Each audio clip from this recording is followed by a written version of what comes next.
テロ戦争としてのデラーズ紛争、宇宙世紀に残された傷、第1章、戦略的準備と潜伏期間、UC79 年から83年、1、デラーズフリートの戦略ドクトリン。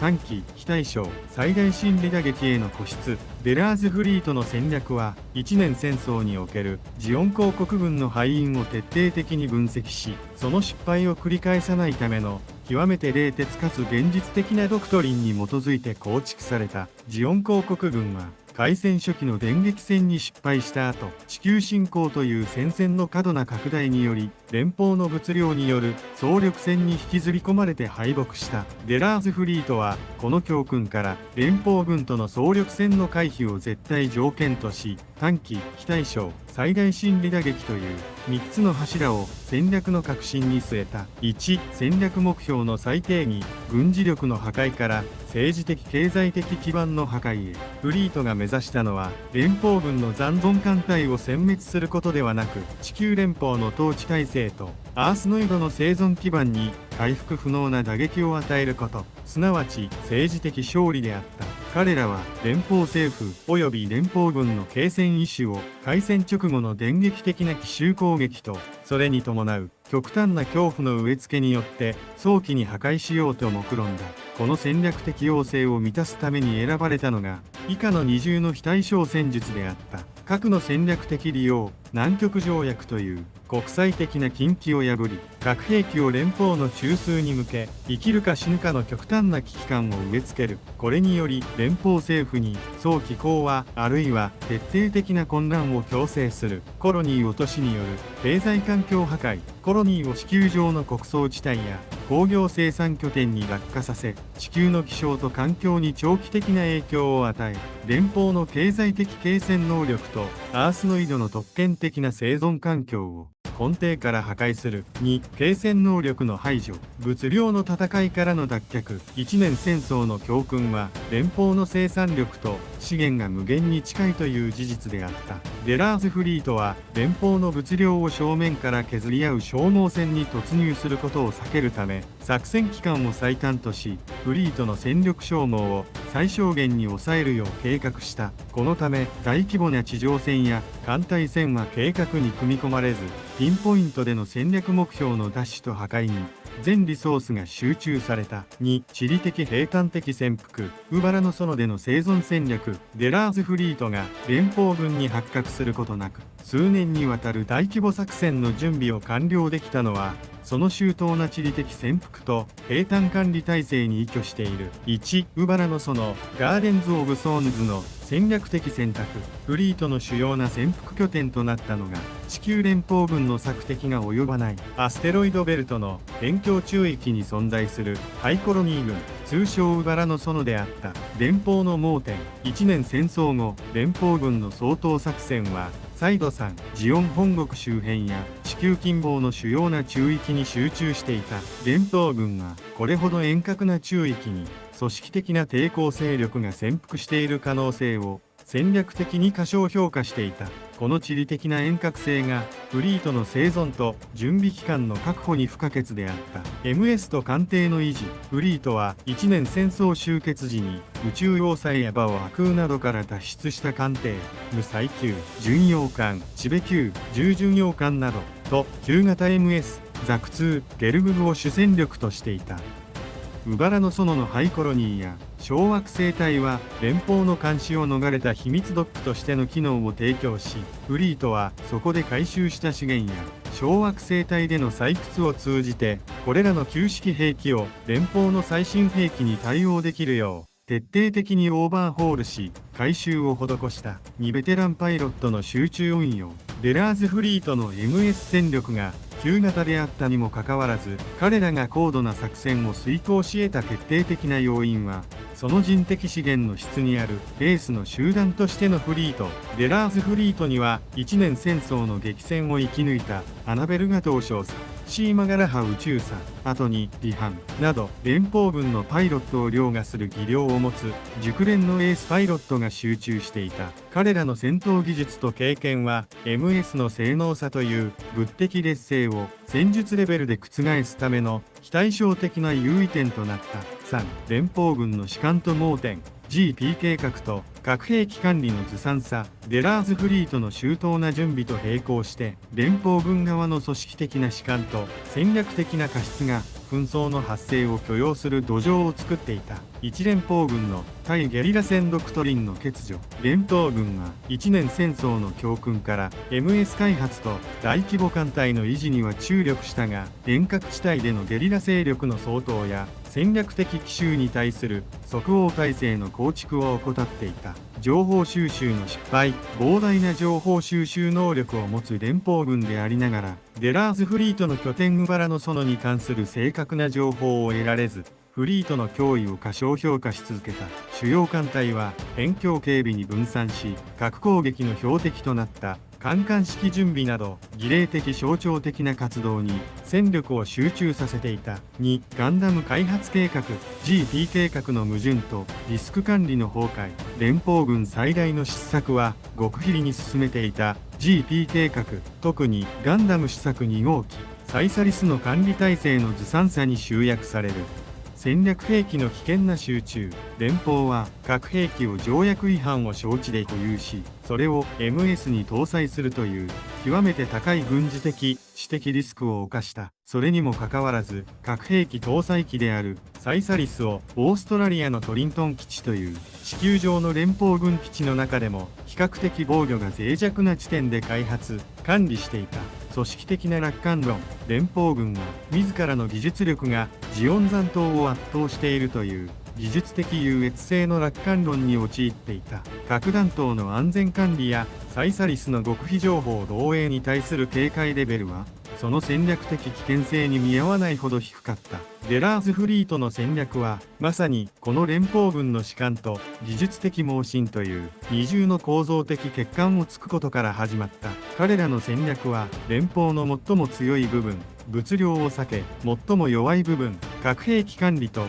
組織的規律を叩くという非対称戦の模範的な実行例であった。第2章、作戦開始と非対称攻撃の実行 UC0083。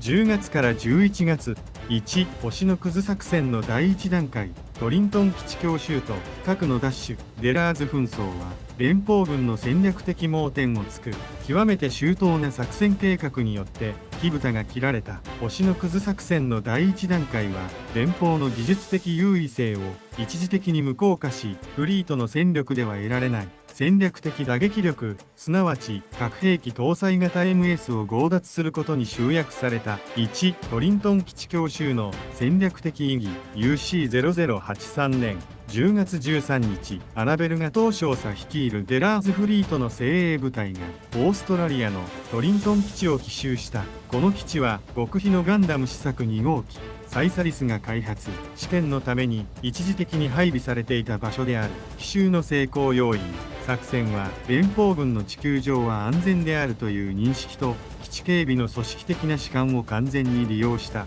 ガトー少佐の部隊は奇襲によって基地の防衛能を突破し、連邦軍側の組織的な抵抗が成立する前にサイサリス核ノーコエと肉薄した。この作戦は戦術的な MS の撃墜数を競うものではなく、情報工作と秘密工作に重点を置いた純粋な特殊部隊作戦として実行された。核兵器の再定義。ガトー少佐はサイサリスを強奪し、それに搭載されていた戦略核弾頭を手中に収めた。この瞬間、南極条約によって封印されていた核兵器は連邦軍の手から離れ、デラーズフリートという非国家主体の手に渡り、戦略的テロリズムの実行を可能とするツールとして再定義された。フリートは連邦の技術で作られた最強の兵器を連邦自身に突きつける皮肉な戦略的優位を獲得したのである。2、連邦軍の初期対応の失敗とアルビオン隊の出撃。核兵器搭載型 MS の強奪という未曾有の事態に対し、地球連邦軍の初期対応は極めて後手に回った。情報の混乱と隠蔽。連邦上層部は核兵器強奪という国際的な大スキャンダルとなり得る事実の隠蔽とデラーズフリートの追跡という軍事的な危機対応の二重の圧力に直面した。この情報混乱と政治的な責任回避の動機が迅速かつ組織的な追撃体制の構築を妨げた。アルビオン隊への過度の依存。連邦軍は急遽ペガサス級強襲揚陸艦アルビオンとその搭載 MS であるガンダム試作1号機ゼフィランサスを追撃部隊として派遣した。しかしアルビオン隊は本来戦闘経験の浅い若手パイロットである高浦機少尉をエースとして運用せざるを得ず、戦力不足を露呈した連邦軍全体としての大規模な艦隊投入ではなく、少数の高性能機に頼るこの初期対応はフリートのゲリラ戦術を阻止するには不十分であった。2、宇宙への離脱とゲリラ戦術の展開。ガトー少佐はサイサリス強奪後、連邦軍の本格的な追撃が始まる前に迅速に宇宙への離脱を図った。この過程でフリートの熟練のゲリラ戦術が効果を発揮した。1、キンバライド基地での陽動。ガトー少佐はアフリカのキンバライド基地を経由して宇宙への脱出を図った。この基地での戦闘はサイサリスの安全な離脱を確実にするための陽動であった。おとりの利用。旧型の MS をおとりとして連邦軍の注意を引きつけ、ガトー少佐自身のサイサリスの追跡を困難にさせた。この戦術はフリートが継戦能力を持たない代わりに奇襲と情報操作に特化していることを示している。アルビオン隊の戦術的勝利と戦略的敗北。アルビオン隊はこのキンバライド基地での戦闘ではガトーを追い詰めることに成功したかに見えた。しかしガトーは基地に残存していた HLV 重力化離脱ビークルを利用して宇宙へと脱出。アルビオン隊は戦術的にはガトーを追撃したものの、戦略目標である核兵器の奪還には失敗し、核戦力を宇宙へと持ち出されるという致命的な結果を招いた。2、宇宙での機動戦と情報遮断。宇宙に逃れたガトーとサイサリスはベラーズフリート本体との合流を目指し、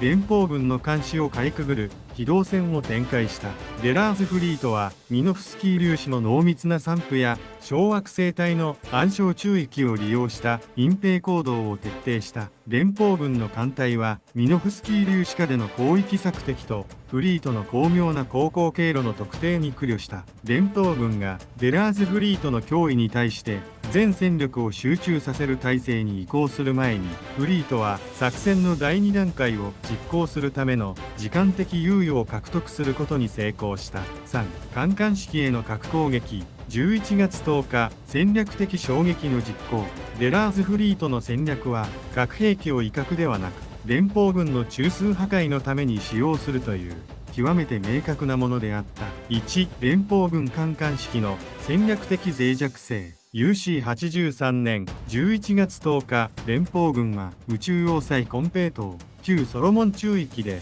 大カンカン式を実施した。このイベントは1年戦争の勝利と連邦の軍事力を誇示するためのものであったが、その裏には極めて大きな戦略的脆弱性が潜んでいた。主力戦力の一極集中。連邦軍の宇宙艦隊の主力艦艇、そして多くの連邦政府高官及び軍高官がこの宙域に集中していた。これは指揮、統制、C&C 機能と主要戦力という連邦の2大中枢が物理的に最も脆弱な形態で一箇所に集約された状態であった。警戒心の欠如。連邦軍は核兵器を搭載したサイサリスが宇宙に持ち出されているという事実を知りながらも、デラーズフリートがカンカン式という儀礼的な場所を標的に核兵器を使用するという非人道的な極端な戦略を想定していなかった。2、アトミックバズーカの炸裂と戦線の麻痺。デラーズフリートはこの連邦の慢心を最大限に利用した。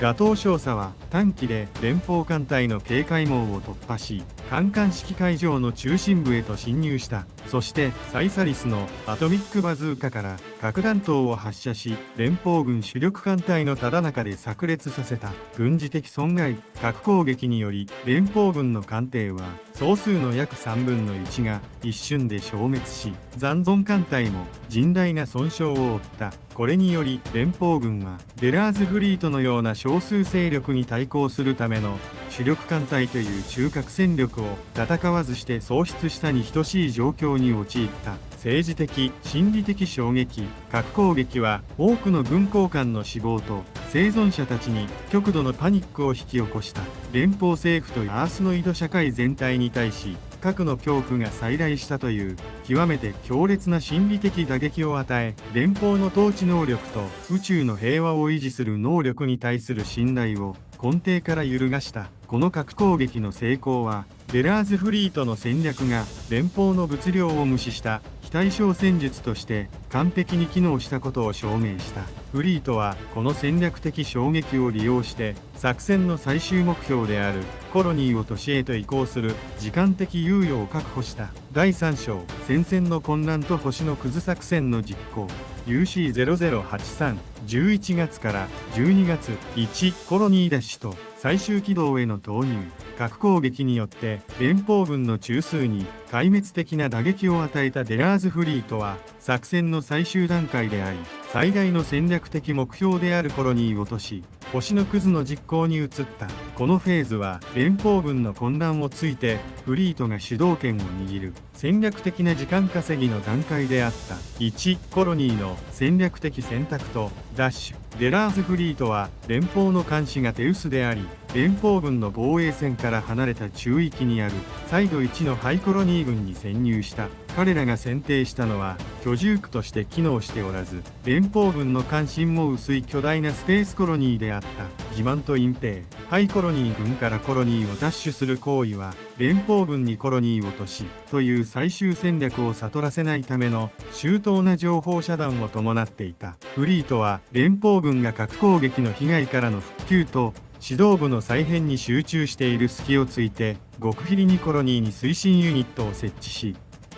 地球への落下軌道に乗せるための初期プッシュを開始した。最終目標、連邦の生存基盤の破壊。コロニーを都市の最終的な標的は地球上の北米の穀倉地帯または連邦軍の軍事的中枢に近い重要地域であった。この作戦の成功は地球の気象と環境に長期的な影響を与え、地球連邦の食料生産能力とアースノイドの特権的な生存環境を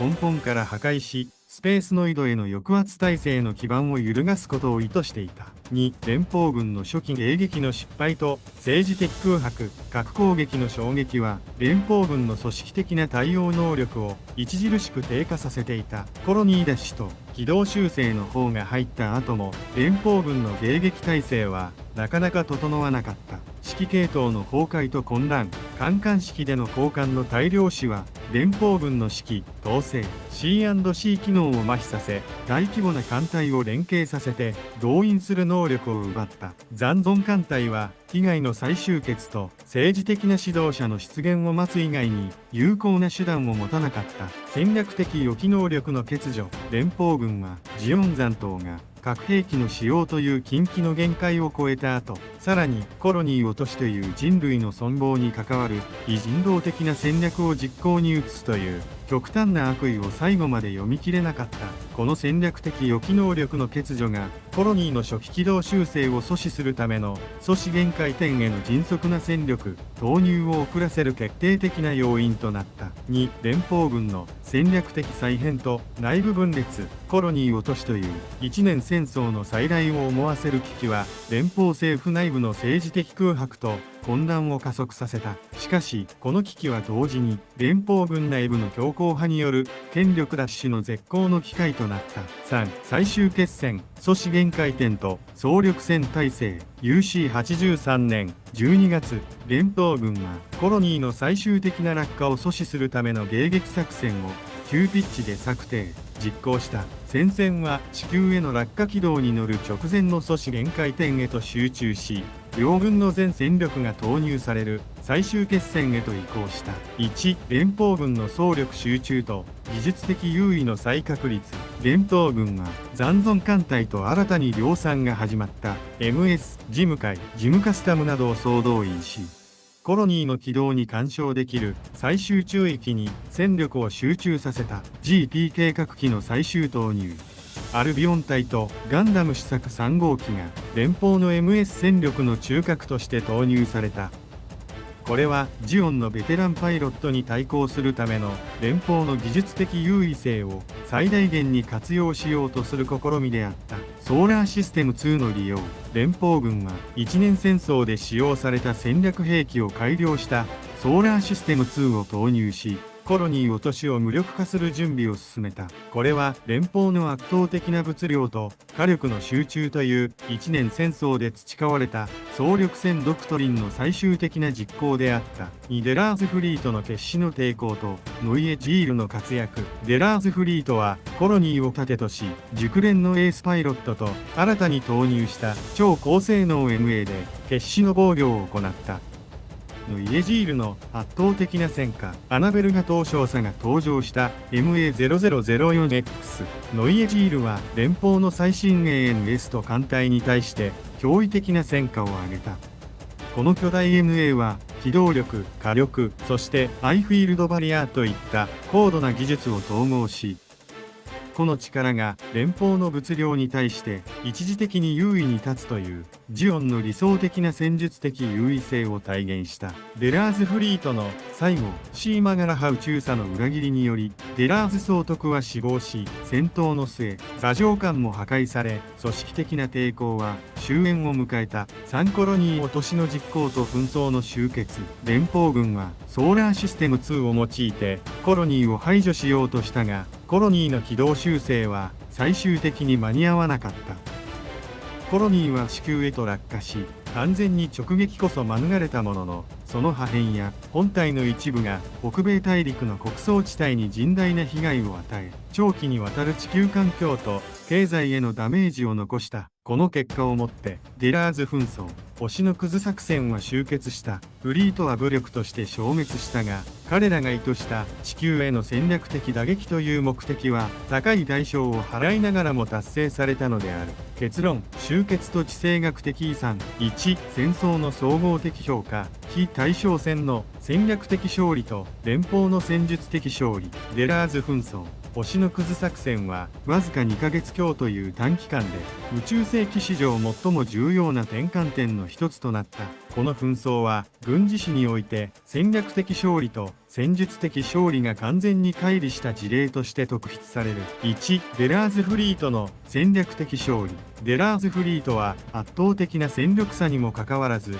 その戦略目標の一部を達成した点で戦略的には勝利を収めたと評価される。彼らが目指したのは地球連邦の物理的な軍事力を一時的に超えることではなく、連邦の統治体制と地球至上主義の精神的経済的基盤を破壊することであった。戦略目標の達成。核兵器搭載 MS の強奪、連邦主力艦隊への核攻撃、そして最終的なコロニー落としによる地球の穀倉地帯への打撃は連邦政府に未曾有の恐怖と長期的な経済危機をもたらした。フリートは組織としては壊滅したが、彼らが意図した地球への打撃は実行された。これは非国家主体による戦略的テロリズムが国家間の総力戦に匹敵する、あるいはそれ以上の長期的な影響を与えうることを証明した。2、地球連邦軍の戦術的勝利。一方、地球連邦軍は軍事的にはデラーズ紛争を終結させたという点で戦術的勝利を収めた。武力脅威の排除。連邦軍はソーラーシステム2の投入とガンダム開発計画の MS、そして残存艦隊の総力をもってデラーズフリートの全戦力と指導部を殲滅し、軍事的な脅威を完全に排除した。これは連邦の圧倒的な物量と技術的な優位性が最終的には非対称戦術の継戦能力の限界を上回ったことを意味する。技術的優位の証明。ガンダム試作1号機 FB や最終決戦におけるガンダム試作3号機デンドロビウムの投入に象徴される連邦軍の技術力は旧型 MS を中心としたフリートの戦力に対して決定的な優位性を示した。特にノイエジールというジオンの最高峰の MA を連邦側の MS が相打ちに近い形に持ち込んだことは連邦軍技術者の努力を裏付けるものであった。しかしこの戦術的勝利の代償として連邦軍は主力艦隊の3分の1を失い、組織的な士官を露呈させ、そして何よりもティターンズの誕生という後の歴史を決定づける政治的負債を抱え込むことになった。2、恒久的な地政学的遺産。ティターンズの台頭と連鎖する紛争の火種。デラーズ紛争の最大の遺産は軍事的な損害ではなく、連邦政府の政治的軍事的構造を恒久的に変質させたティターンズの創設と権力掌握にある。1、ティターンズによる権力集中と弾圧体制の確立。デラーズフリートの非人道的なコロニー落としという行為は、連邦軍内部の強硬派、特にジャミトフ・ハイマン少将に対し、諜報機的組織の結成を正当化する最高の政治的口実を与えた。恐怖の政治利用。ジャミトフはコロニー落下の事実を最大限に利用し、